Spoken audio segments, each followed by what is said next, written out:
Hello and नमस्ते welcome to my Syang infotech channel. सधैँको चाहिँ आज पनि एउटा नयाँ इन्फर्मेसन भिडियो लिएर आएको छु र आजको भिडियो रहेको छ पासमो अथवा स्विकामा चाहिँ 100 भन्दा तलको चार्ज कसरी गर्ने भन्ने विषयमा म सिकाउन गइरहेको छु। सो भिडियोलाई अन्तिमसम्म हेरेर साथ दिनु होला। सो यति भन्दै भिडियोलाई स्टार्ट गरौँ है त। सो साथीहरू, अहिले चाहिँ म स्विका पासमो चार्ज गर्ने ठाउँमा आइपुगेको छु। सो तपाईहरुले त्यहाँ स्क्रिनमा देख्न सक्नुहुन्छ।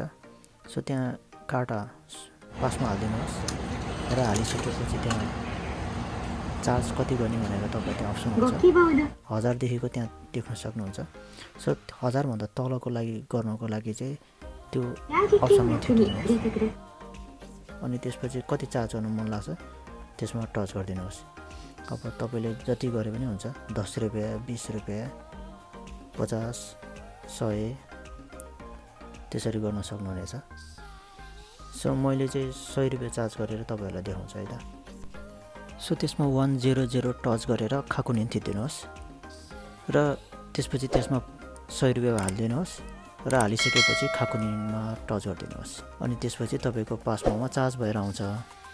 सो जाँदा जाँदै अहिले आएको यो लेटेस्ट अटोमेटिक चार्ज गर्ने मेसिनहरुमा चाहिँ 100 भन्दा तलको चाहिँ चार्ज गर्न मिल्दैन। सो अरु बाइकको पुरानो मेसिनहरुमा चाहिँ गर्न सकिन्छ। सो भिडियो यति नै हो। यस्तै इन्फर्मेसन भिडियो हेर्न चाहनुहुन्छ भने च्यानललाई लाइक सब्स्क्राइब गर्न नबिर्सिनु होला। बाँकी अर्को नयाँ भिडियोमा भेट्ने नै छु। धन्यवाद।